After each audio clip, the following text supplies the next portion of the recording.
Full military honors, a final tribute to a brother in arms. The virtues of duty and honor, of bravery and sacrifice, are realized in many ways. Not always on the battlefield or in the cockpit, but sometimes far removed from the view of history and public recognition. In lonely vigils and dangerous excursions into the depths of human treachery and deceit, where victory is judged by the weight of indisputable fact and failure is only a headline away.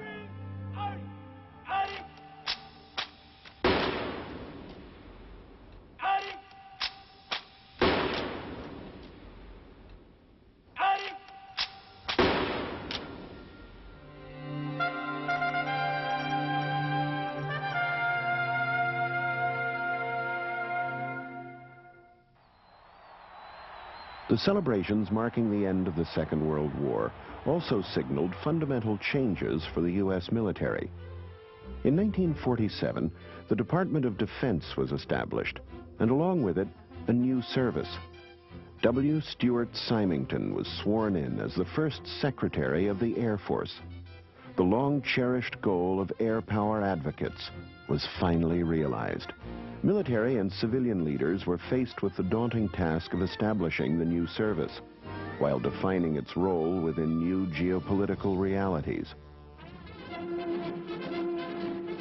From Stettin in the Baltic to Trieste in the Adriatic, an iron curtain has descended across the continent. Expediency dictated borrowing from the Army's organizational structure, including a decentralized investigative system.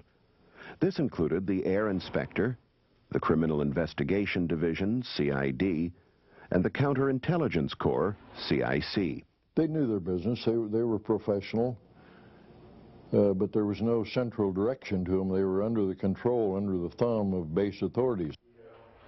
Implementation of the Army investigative system was interrupted by revelations concerning wartime procurement improprieties.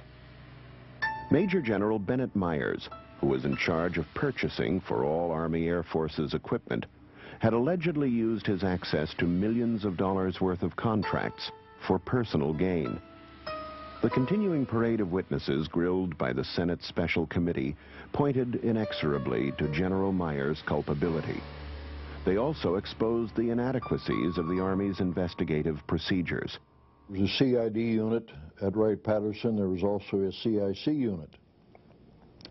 Neither of those units were centrally controlled at that time. They were subordinate to the authorities on the base. It turned out that each of these two organizations had inklings of General Myers' involvement in his illegal activity, and they were working independently, not coordinating with each other on it.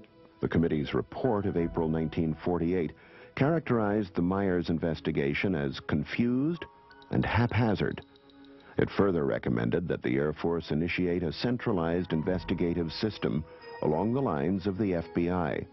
Secretary Symington requested from FBI Director J. Edgar Hoover the loan of his special assistant, Joseph F. Carroll, with whom Symington had worked previously. A career FBI special agent, it would be Carroll's job to shape the new investigative agency.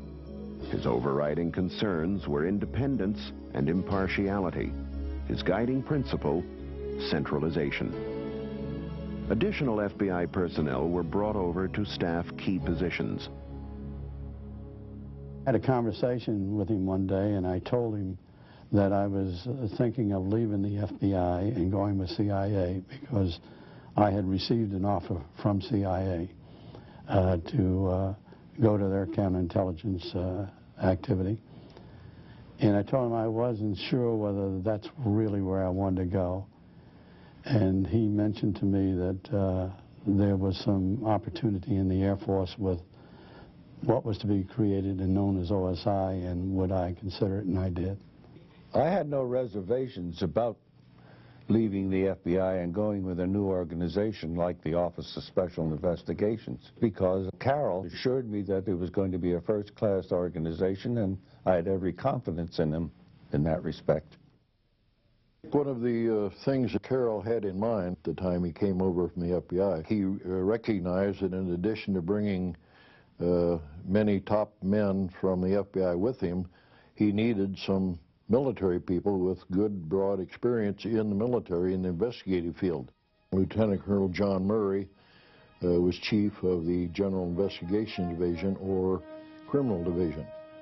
Though not within the scope of his original mandate, Carroll, with approval from Hoover, was convinced to go on active duty to become the new agency's first director.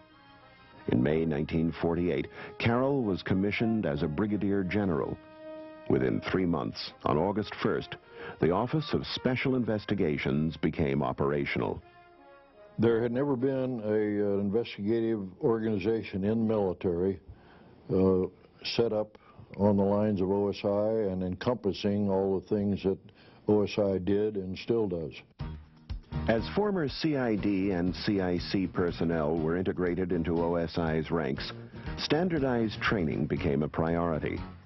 An 8-week OSI training school was established at the Washington, D.C. National Guard Armory.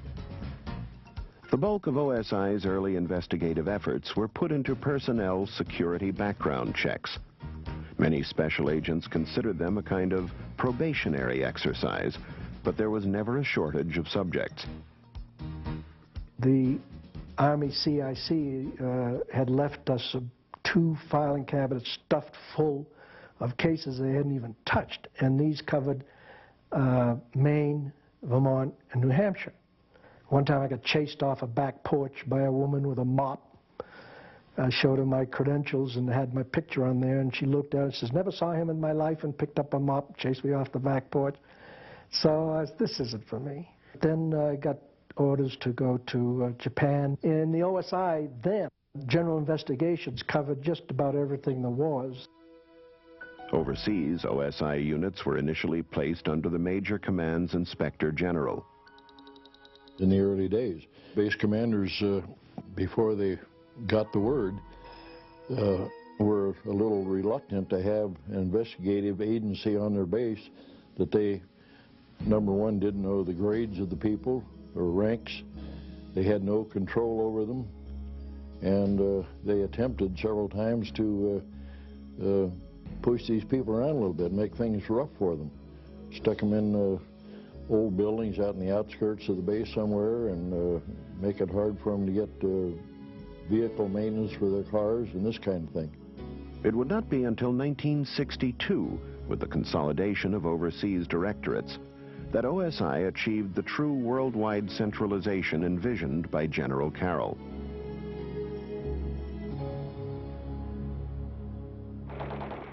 In Korea, the lessons of unpreparedness were painfully driven home.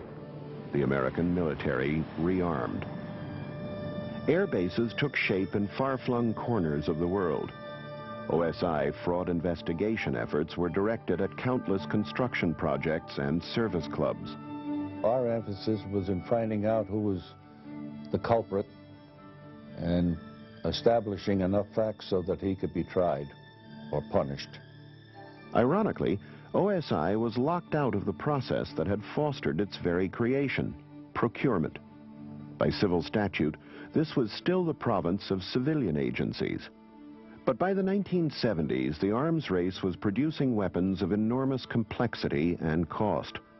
OSI was becoming increasingly involved in procurement matters, feeling its way case by case. Investigations concerning the F-111 fighter resulted in several prosecutions, including the use of out-of-date parachute material for its sophisticated egress system. That's the first time we started figuring out that you had to go from the base out to the contractor and work in the contractor's plant to really define and make these investigations. There was a case involving the F-111 gas tanks. This case resulted in our first major recovery of money, $100,000, which in those days we thought was a big recovery. But it was a first. We did recover money from this company. Statutory barriers limiting OSI's access to contractors were removed in 1982, and soon after, OSI special agents were placed directly in production plants. We had a lot of frustration in getting the agents in there because the contracting people felt that they would be blockers. But as the agents moved in, got involved with the people, the commanders became proponents of what we were doing and looked forward to having our agents in plants.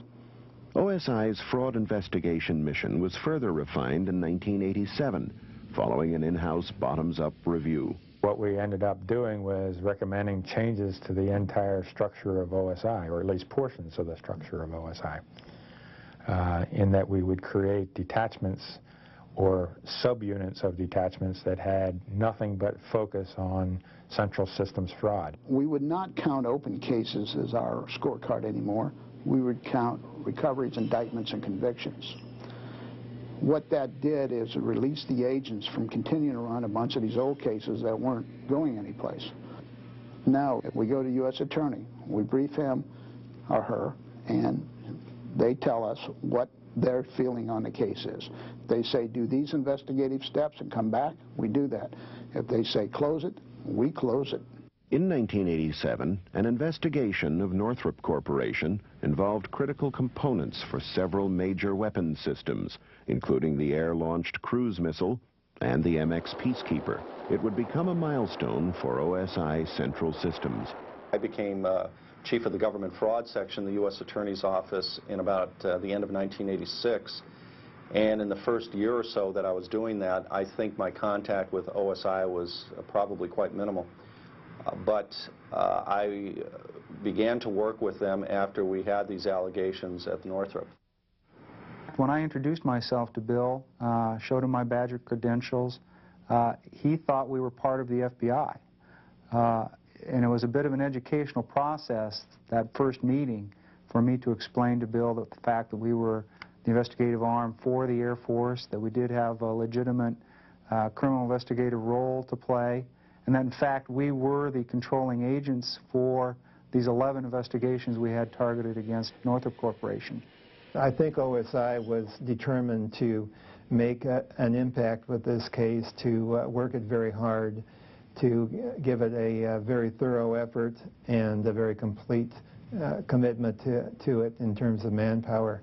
A multi-agency task force was assembled, interviewing hundreds of witnesses and processing tons of subpoenaed and seized documents. OSI was the leader, providing the majority of the agents and investigative resources. Northrop had a very firm attitude about not admitting to any improprieties on these weapons systems. And only after having spent several days choosing a jury, when I think Northrop realized that the government had its act together, we had the evidence, the witnesses, a judge that was going to allow us to put on the case, did Northrop offer to resolve it. Northrop paid over $17 million in criminal fines and over $8 million in civil settlements. 1,000 cruise missiles were brought up to performance specifications. The government got its check 30 days later. Northrop had no appeal. And at the time, it was the largest penalty assessed against a defense contractor in the nation's history. When you look at the Northrop Task Force and all the problems they went through to get started, it was really the catalyst that brought the military federal investigative services together to combat fraud. We learned a lot of lessons, and we've taken those lessons, and now we have a very good in-place task force that can handle any big case that ever comes up. The interview teams will be broken up, having NCIS and NIS. We're going to be staging people within manufacturing and in reception to keep an eye on the total control of the search as it progresses. The reward for me, and I think I can speak for other agents, is what you recoup.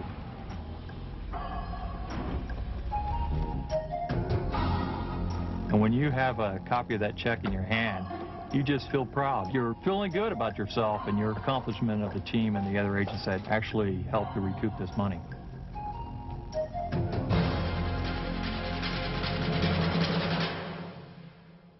Counterintelligence at that time was in the intelligence department of the Air Force, and General Carroll was reluctant to take that over because he wasn't quite sure that that was in his mandate. Subsequently, but very reluctantly, the Air Force gave counterintelligence to OSI. We initially tried to wean them away from the CID and the CIC type activity and try to convert them more to how FBI agents operated. In Europe, in USAFE, in the 1950s, OSI also ran positive intelligence missions into the Soviet zone of Germany. And many of them were nothing but bicycle riders who rode past the air bases trying to count airplanes. And I think that was largely the same sort of threat that we faced in the early 1950s in West Germany also. The threat changed. Air Force personnel were increasingly targeted by hostile intelligence as the Soviets tightened their grip on Eastern Europe. OSI and USAFE resorted to a more offensive program to counter this espionage. By 1961, when the wall went up in Berlin, OSI had developed an effective double agent program in Germany. Berlin was very disturbing because at that time you could see people on the east side trying to communicate with people on the west side shouting, and you could only assume that there were children, parents, brothers, sisters, all calling to each other, and you could see on the eastern side the officials pulling them away from the wall so they couldn't communicate. Working quietly behind the scenes, OSI participated in some of the Cold War's most dramatic moments, including secret exchanges of espionage agents and prisoners at the so-called Freedom Bridge between East and West Germany. OSI in Berlin, over the years, provided an enormous amount of support, security support to those exchanges. And in fact, I recall one instance where an OSI man was actually the driver of the car that moved one of the main defectors out of that particular area. As the tempo of CI operations increased during the 1960s, OSI sought to establish a tightly controlled long-term cadre of special agents with counterintelligence expertise. With the help of the Central Intelligence Agency, Project Diogenes was initiated. CIA was asked to develop a specialized training program in the counterintelligence function. The fact that the agency was willing to develop this counterintelligence course exclusively and specifically for OSI represents probably quite a turn in relationship between the two agencies, if you will. Well, Miss Gordon, in addition to all... OSI's double agent program remained active against the Soviets and the Warsaw Pact. A number of successful operations were even brought back to the United States. We almost never used foreign nationals as principals in those operations. So that gave us the capability of establishing an operation maybe in Germany and bringing it to the United States, or then sending it to Southeast Asia over a long period of time. And many of those operations ran anywhere from 6 to 8 to 10 years.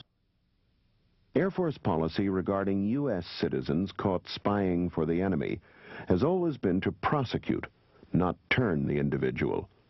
Sergeant Jeffrey Carney, who defected in 1985 with military secrets, became the subject of relentless pursuit by OSI's Berlin detachment. Approval to apprehend Carney in 1991 culminated in around-the-clock surveillance in the heart of East Berlin. It took total commitment, because everything that could go wrong in that surveillance did. The radios, the communications went out. The weather went south on us real quick, and we couldn't find Sergeant Carney. After 4 exhausting days, the effort paid off. Sergeant Carney came out onto the balcony of his residence.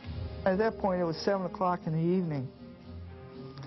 He never came out of his apartment until 9 o'clock the next morning.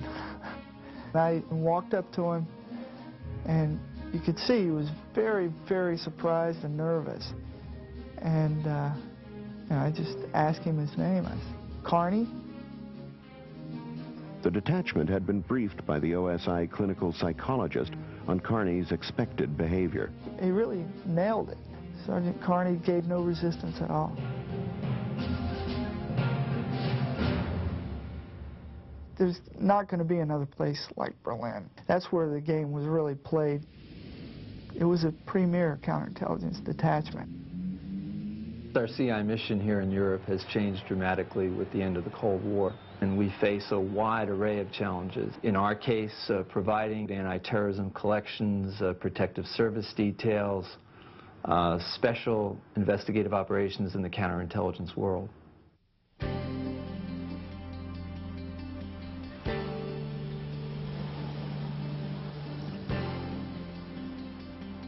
These heavily armored Mercedes are the calling card of one of OSI's most specialized units, Detachment 501, the only full-time protective service detail in the Air Force. All its members are special agents. Every time you leave the office, you have to be on your toes, you have to know what you're doing, and you have to be confident in yourself.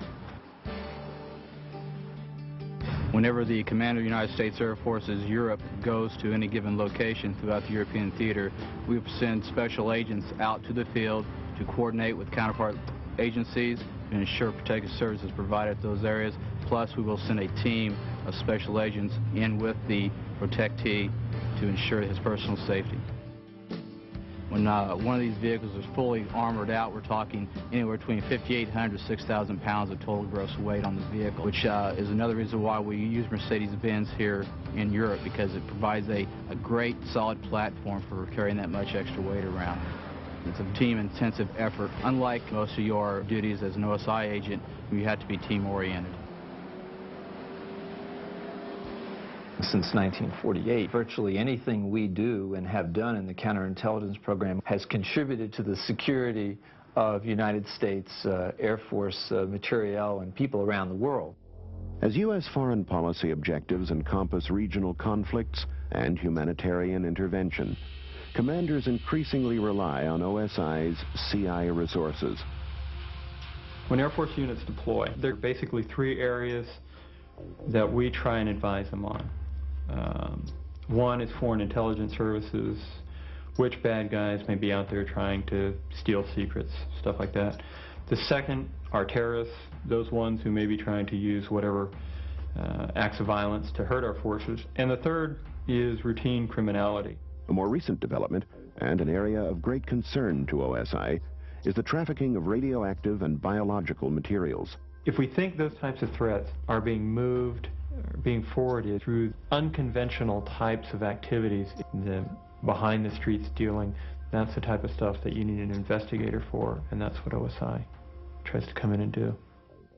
The foundation upon which we build all our counterintelligence and anti-terrorism programs is based upon the relationships that we establish with host country counterparts.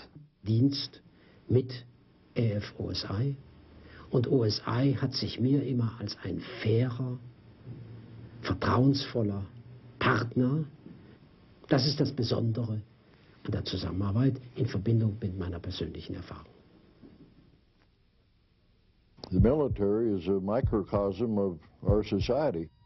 There's really no difference between criminal investigation in the military and criminal investigations in any community. One small group of people, and they represent all walks of life, good guys and bad guys. Air Force members as a whole are a little bit better educated. They are a little bit more dedicated to some type of organizational pattern or belief. However, they are still human beings, and human beings make mistakes. Human beings commit crimes. In order to do the job of investigations well, to be good at it, you need to be able to draw on all kinds of resources. And forensics is one part of it. This is the application of scientific principles to the investigative process.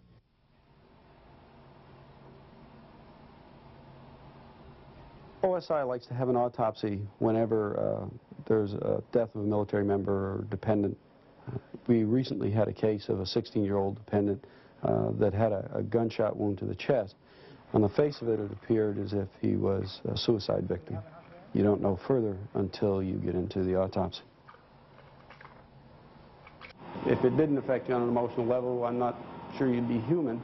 The thing is, you have to get beyond that emotion and realize that what you're doing is for a legitimate purpose and a legitimate investigation to make a determination of whether or not this is a homicide, a suicide, or an accidental death. An autopsy is important because it's the person's last opportunity to tell you what happened. Ramstein Air Base, Germany. Here in 1982, every resource available to OSI was mobilized to solve a heinous on-base murder. It would become an investigative benchmark. I think the thing that made the Nittler case the most unique was the extreme savagery of the crime itself. We see a number of homicides and quite a few suicides. They tend to fall within relatively normal parameters, and this one fell outside of it. This happened at Ramstein Air Force Base in the Civil Engineering Squadron. One of the workers came in at about 6:30 in the morning and looked in the service call area and noticed simultaneously that the girl who was supposed to be working wasn't there and that there was a blood trail on the floor. And he followed the blood trail to the end and found her body. Agents in Ramstein and from other surrounding locations in Germany mustered their forces and did the good job. They had 2 safes filled with data, and there was the problem. 6 months later, when we hadn't made any substantial progress in terms of identifying a subject, then the general sent a team of 3 people over to see if we could assist the detachment. What we did is we took that information and tried to see what meaning we could divine from it. We put together a psychological profile which, if memory serves me correctly, had 19 elements. That was the kind of information which started to make the suspect list a lot smaller instead of looking for virtually anyone in central Germany. Blood spatter analysis was very important. When the investigators went in, they saw the office furniture, they saw a cot. The cot was on the floor, on its legs, facing up in its normal position. And yet there were blood stains and blood spatters on the walls and along the baseboards, indicating that a terrific struggle had taken place there. And this turned out to be critically important. An analysis of blood stains on the cot showed that a clotting pattern had occurred where it had at some time been tipped on its side while bloody. The only person who could have known that the cot had been on its side was the killer. So when he said he'd been in the room and seen the cot tipped over, we knew he was our guy. This particular case was a watershed because it taught us to look at these kinds of cases differently than we had in the past. It's no longer simply a question of trying to gather all the data possible. It's a question of trying to gather the right kinds of data, social, psychological, forensic, and so on, and then correlating them quickly and carefully. OSI really has been making pioneer efforts across a spectrum of specialties in law enforcement. If you look at the big picture, we have had resources here in OSI and enjoy the availability of resources that most law enforcement agencies couldn't even dream of having. And then we have these regionally posited or worldwide available. If you think of all the places that we serve, it's a remarkable system.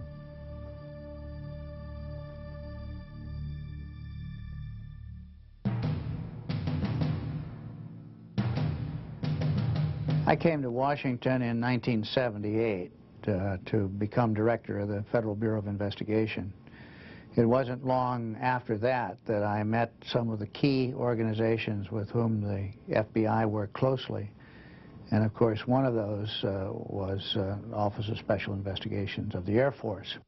And I found very quickly that the OSI had the same basic standards of professionalism and integrity. Integrity is important not only in terms of professional responsibility, but also how the people in this country think about those who have been given large amounts of authority and responsibility for their protection.